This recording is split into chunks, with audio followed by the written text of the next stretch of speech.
c'est un problème majeur dans le football de haut niveau. Les gens n'arrivent pas à trouver la solution.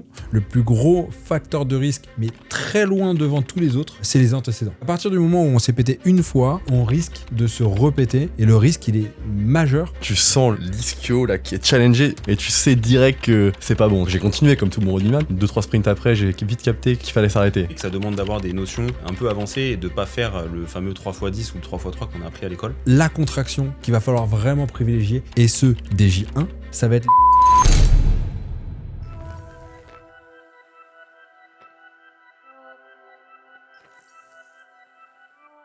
Bienvenue les amis dans ce nouvel épisode du Training Therapy Podcast. Je suis aujourd'hui avec 3 beaux énergumènes, en tout cas. Ils sont là bien un peu larges. Il faudrait qu'on élargisse un peu la pièce parce que bientôt ils ne vont plus rentrer. Je ne sais pas si vous vous rappelez les gars, mais l'année dernière, pendant la prépa Ironman avec Thomas, on avait fait un sprint en côte et je m'étais fait un claquage. Le drame. Ouais, je m'étais claqué l'ischio, enfin claqué, je sais pas si on dit comme ça, mais je sais un petit peu, mais je vais jouer le bébête un petit peu pour l'épisode hein, quand même. Toi JP, tu bosses avec des footballeurs pros qui sont une population qui est sujette à ce genre de blessures, donc tu dois en rééduquer énormément. Quels sont un petit peu les enjeux et les grandes lignes directrices de la prise en charge des LMA, des ischios notamment chez le footballeur? Alors, c'est vrai que c'est un problème majeur dans le football de haut niveau, et ce, dans tous les clubs de tous les pays du monde entier. Il y a tout le temps des confs là-dessus, les gens n'arrivent pas à trouver la solution. Déjà, quand un footballeur se pète, il faut savoir comment est-ce qu'il s'est pété. Par exemple, toi, tu t'es pété en sprint. Oui. Ben, la grande majorité, c'est le cas. Mais il y a d'autres cas. Les cas qui sont les plus souvent décrits, c'est les fentes avant ou les tacles. Beaucoup plus rarement sur des... Fente avant au foot, du coup? Ouais, en fait, tu fais une fente pour aller chercher un ballon. Ah, ok, d'accord. Un peu loin, et puis ça va un peu trop loin. Ça glisse. Voilà, ça glisse, et puis... Ok. Et c'est le drame. Ok. Vous avez déjà fait des LMA Évidemment. Ouais, toi, je sais. Bah oui, Ouais, en sprint. Bah, rugby, normal. Le rugby, oui. Rugby, t'es obligé de te blesser. Et toi? Quadrimique. LMA quadri? Oh, Ouais. C'était sympa. Au foot? Au rugby aussi. Ah ouais. Bon, Ah je sais ouais, pas t'as fait comment? Bon, de la merde, certainement. Je me rappelle plus. Bon, ça sera le sujet d'un nouveau podcast. La LMA du quadriceps, c'est assez rare, mais Et tu peux nous dire ce que t'as ressenti quand ça a pété? une dilacération.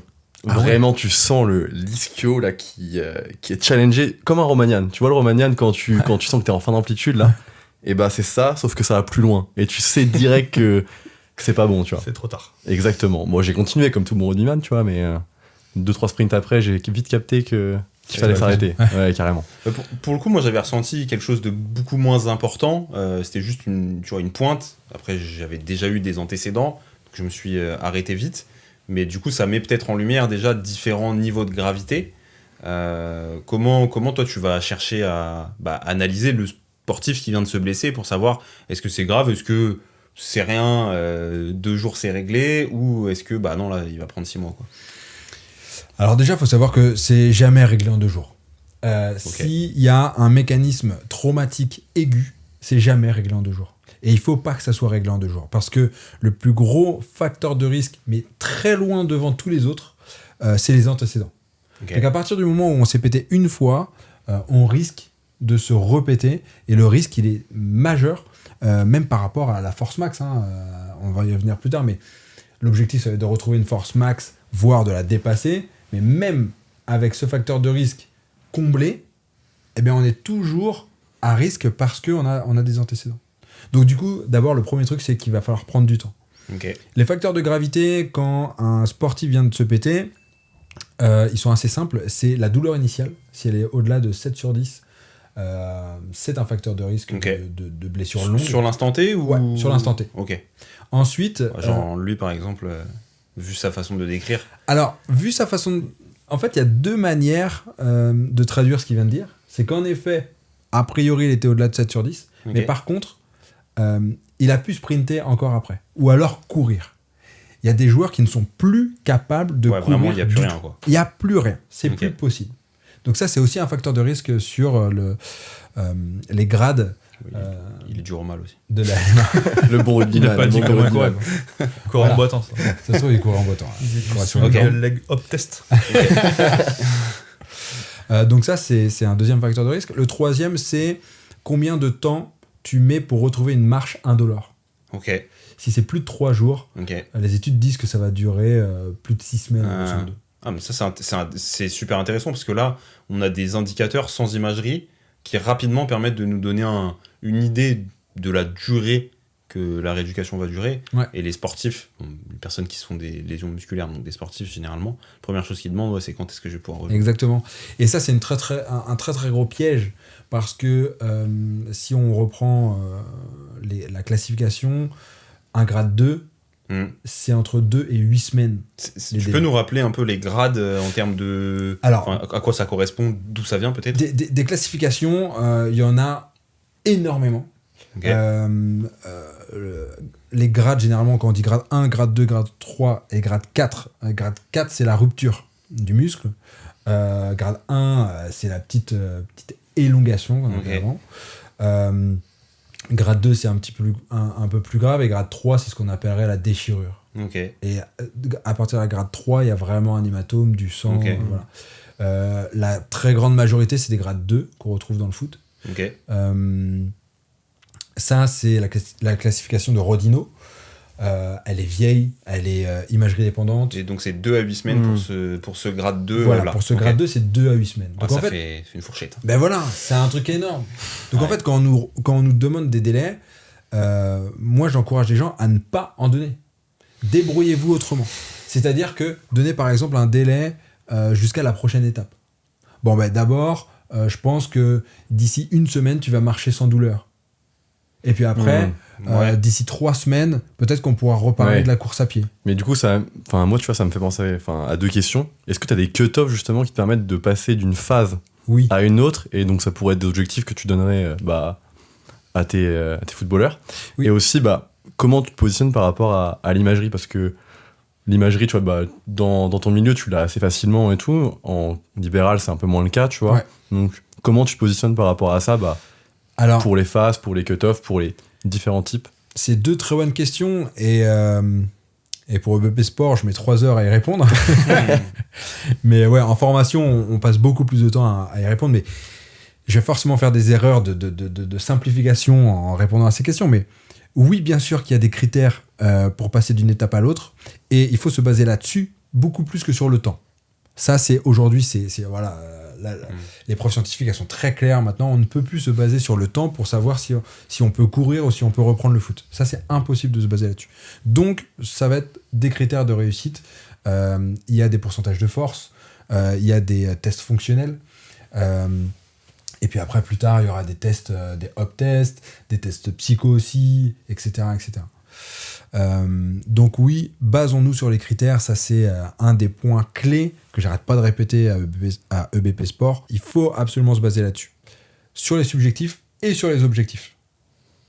Les deux sont complémentaires et il faut qu'on prenne conscience que les deux sont importants. Ensuite, j'ai déjà oublié ta deuxième question. L'imagerie, comment tu te positionnes par rapport à ça? Alors, nous en effet, dans le foot, c'est absolument incontournable. On ne peut pas faire autrement.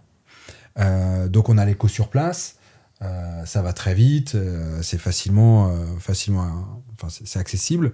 Quand on est en libéral, alors ma réponse, ça va se diviser en 2, c'est vous pouvez vous en passer très largement.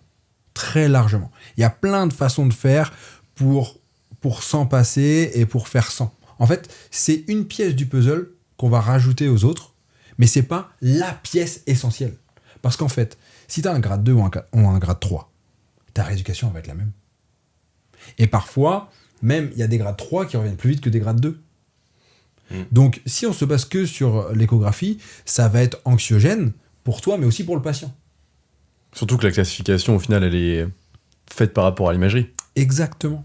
Donc, grade 2, grade 3... Voilà. Et la classification la plus récente et la plus pertinente pour moi aujourd'hui, c'est la BAMIC.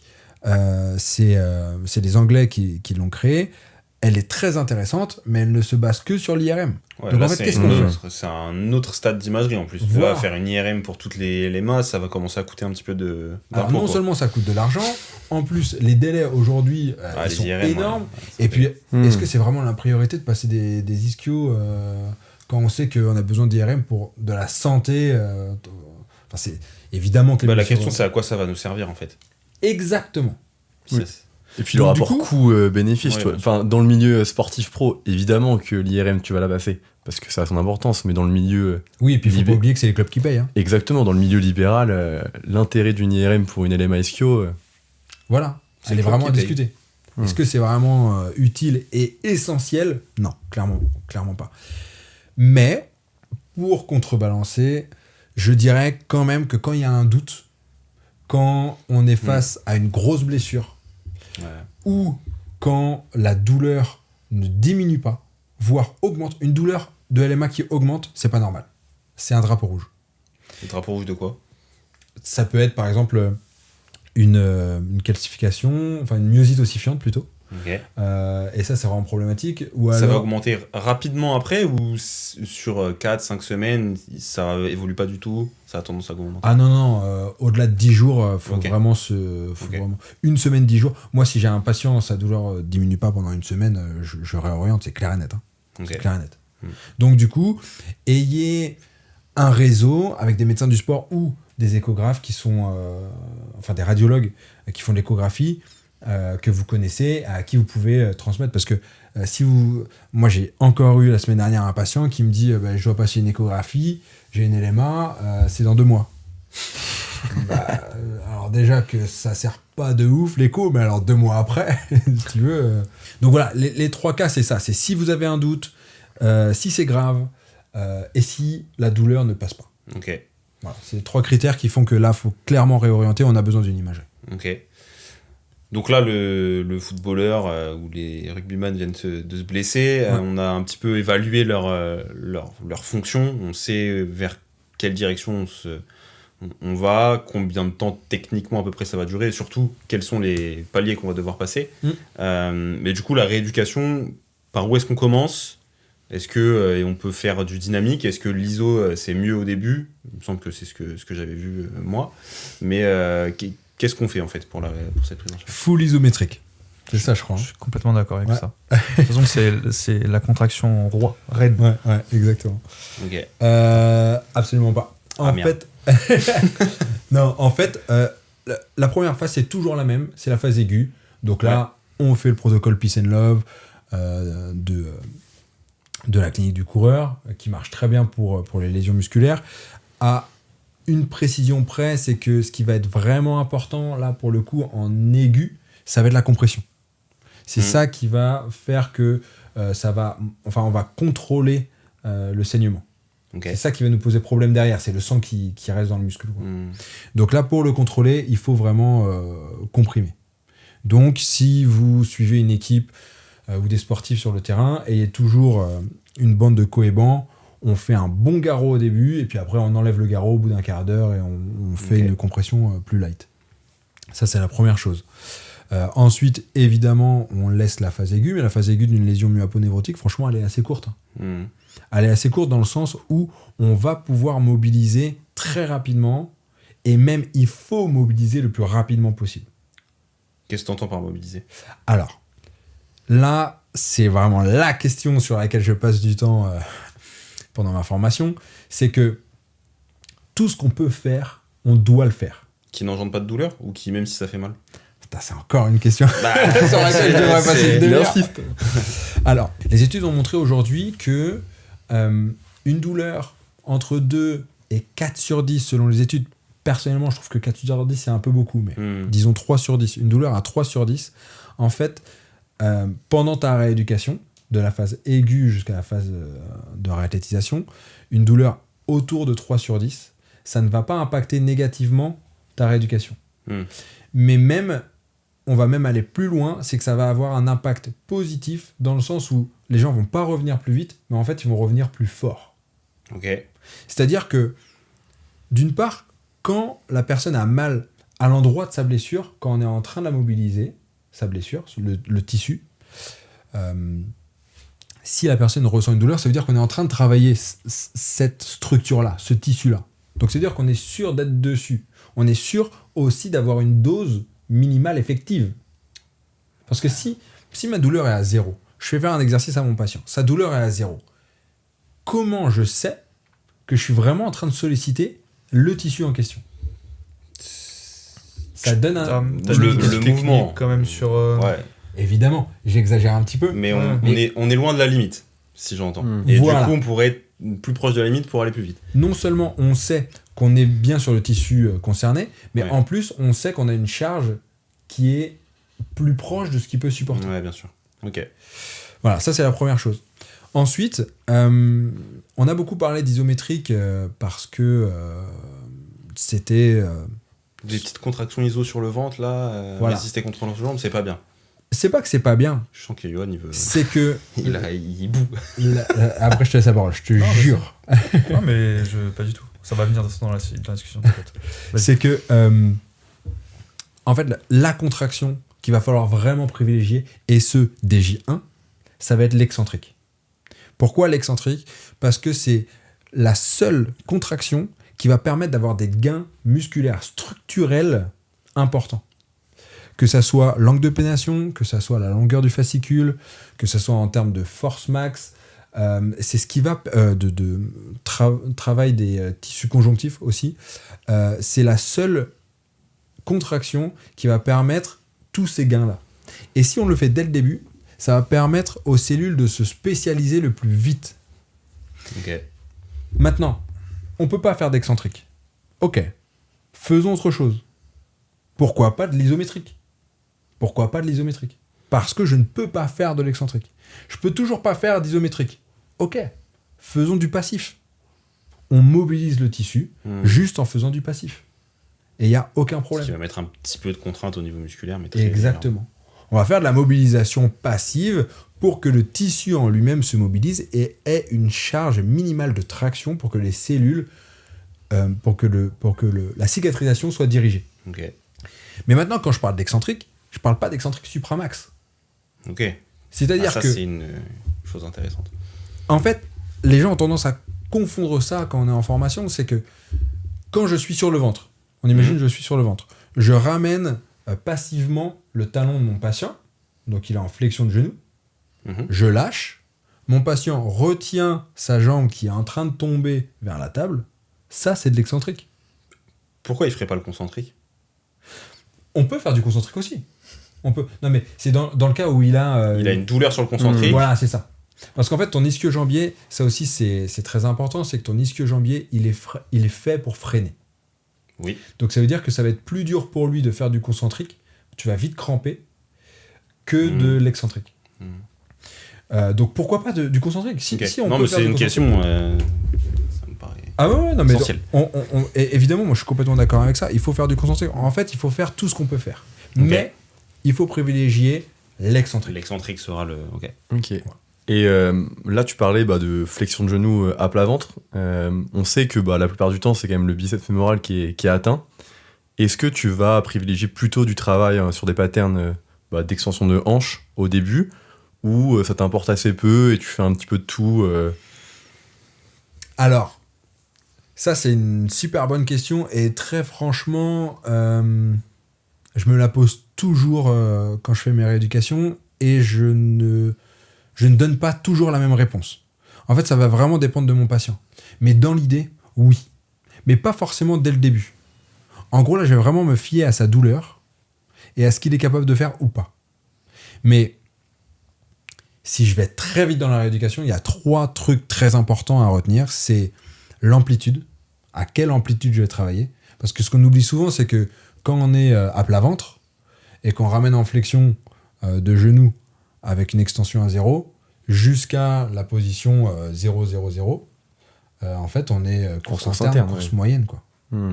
Donc si on s'arrête là, je peux bourriner en excentrique de ouf sur mon patient, il peut avoir 0 douleur, mais en fait c'est pas ça qui nous dit qu'il est prêt, hein. Parce que là on est à peine en course moyenne, quoi.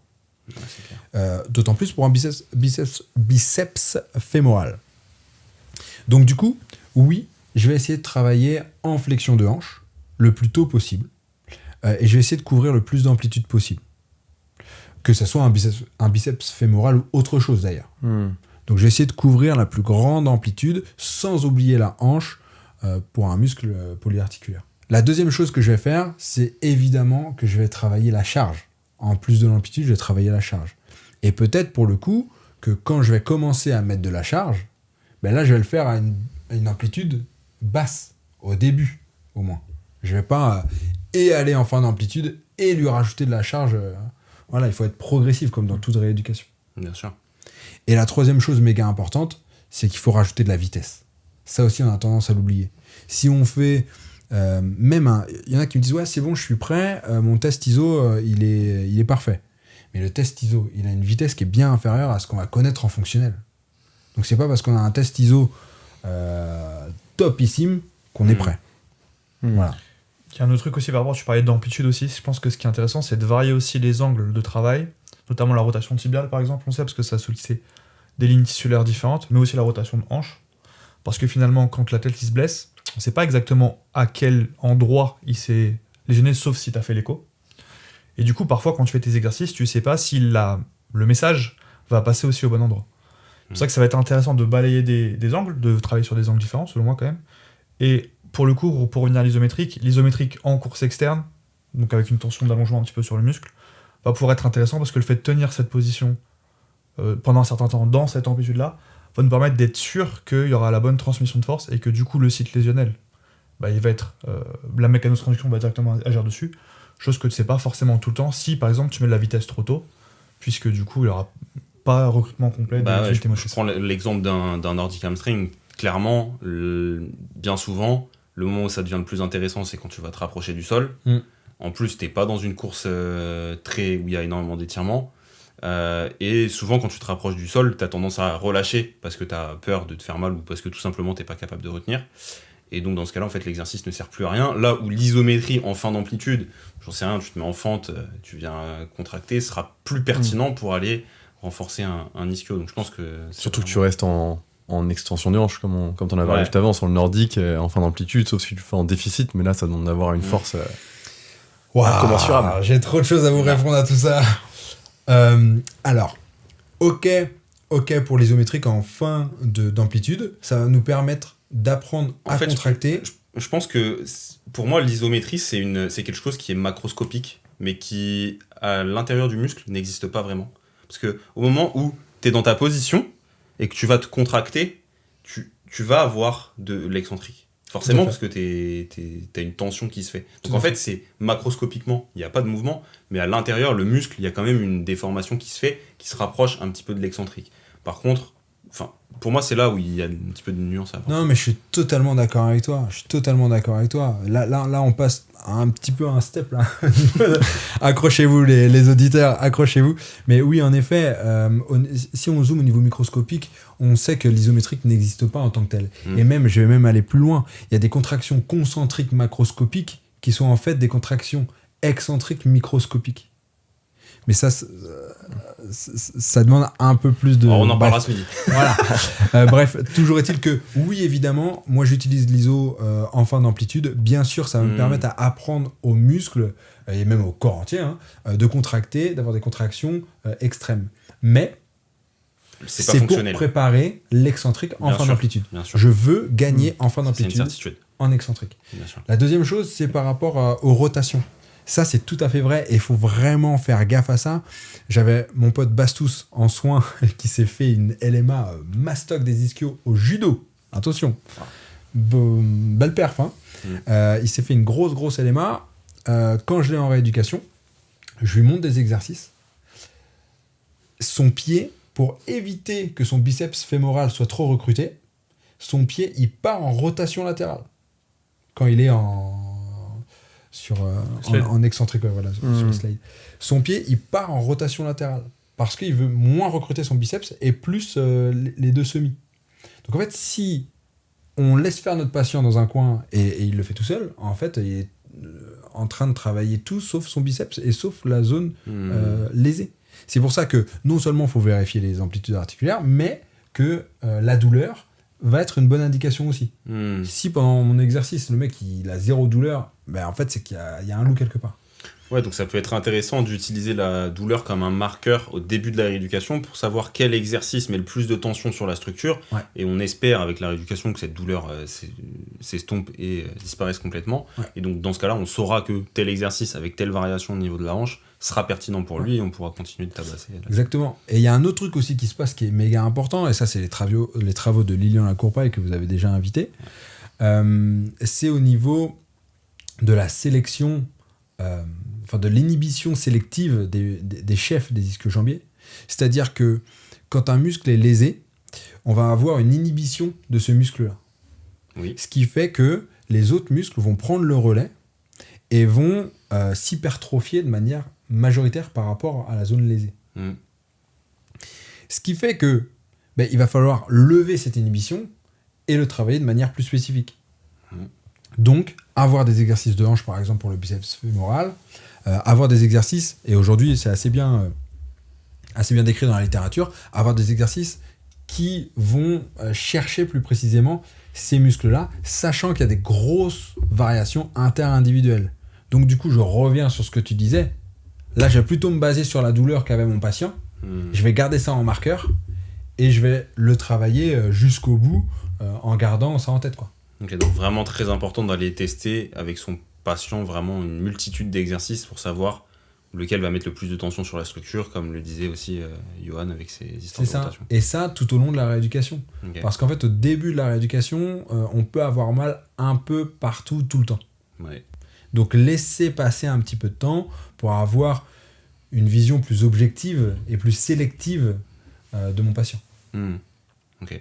Du coup, pas te marquer uniquement sur la douleur, mais par exemple, regarder ton patient tout simplement quand il fait l'exercice, quand tu lui donnes des indications différentes sur l'exécution de tel ou tel exo aussi. Ouais, c'est ça, exactement. Voir comment mon patient est en train de se débrouiller. Et je reviens à Bastien, là, il le faisait pas de manière consciente. Pas du tout. Il le ressentait même pas. Bien sûr. J'ai dû le filmer pour lui montrer. Je croyais que t'étais un mytho. Mais il le faisait des deux côtés ou que d'un côté? Que d'un côté. Que d'un côté, ok, ouais. Parce que souvent, on voit ça part directement en rotation externe, très souvent, mais là, ouais. Ok, que d'un côté. Que d'un côté. Il était méga appliqué, il comprenait pas pourquoi je le reprenais. Donc voilà, c'est en fait, les ischios, c'est pas juste un fléchisseur de genoux, quoi. Si on en reste là, on passe à côté total de la rééducation. C'est bien plus complexe que ça. Et c'est pour ça que moi, en tout cas, ça m'intéresse, quoi. C'est challengeant et c'est intéressant. Bah écoutez, je pense qu'on a fait un bon tour sur cette problématique des ischio-jambiers. Ce qu'on comprend, c'est qu'il va falloir faire de la remise en charge progressive, faire du renforcement musculaire. Exactement. Et ça, c'est vraiment la clé. On voit que c'est assez poussé, que ça demande d'avoir des notions un peu avancées et de ne pas faire le fameux 3x10 ou le 3x3 qu'on a appris à l'école. Très clairement. Et je rajouterai un dernier truc, parce que je peux pas ne pas en parler dans ce podcast, même si on en refera un deuxième épisode, mais à la fin de la rééducation, il faut sprinter. Il n'y a pas d'autre choix. Ah, ça, c'est une certitude. Il n'y a pas d'autre choix. Il y a pas de... En fait, oublier le sprint quand on rééduque un ischio, c'est comme oublier de faire de la proprio quand on fait une entorse de cheville, quoi. Ouais. C'est un élément absolument indispensable. C'est clair. Et on expliquera pourquoi dans l'épisode spécifique sprint ischio. En tout cas, les amis, si jamais vous avez apprécié le podcast et que ça vous soulève des questions à propos de comment faire du renforcement musculaire à mes patients, autre que le fameux 3x10 que j'ai appris, il y a une formation qui est renforcement EBP que vous pouvez faire soit en ligne, soit venir vous former avec nous en présentiel. Et dans cette formation, vous allez apprendre comment on développe la force, comment on développe l'hypertrophie, comment on développe la puissance. Donc vraiment tout le spectre du développement musculaire pour vos patients, applicable au cabinet. Et pour vous aussi, comme ça, vous pouvez devenir épais comme Max. Très bien, merci. Pas uniquement pour les sportifs, mais c'est quelque chose qui sera vraiment adaptable à l'ensemble des patients au cabinet, parce que, comme on le sait tous, le traitement qui est primordial pour toutes les rééducations, ça va être le renforcement musculaire et la prise en charge active. Sur ce, pensez à vous abonner, à nous laisser des petits commentaires 5 étoiles sur Apple Podcast, Deezer, Spotify, peu importe. Enfin, là, vous mettez tout au max. C'est ce qu'on vous demande. Sinon, mettez pas. Ça sert à rien, on est d'accord. Quand même. Mettez pas une étoile quand même. Mettez 5. Non, 5, pas une, 5. En tout cas, les gars, je vous souhaite une bonne fin de journée. Et puis, on se dit à la semaine prochaine pour un nouvel épisode du Training Therapy Podcast. Allez, salut. Salut.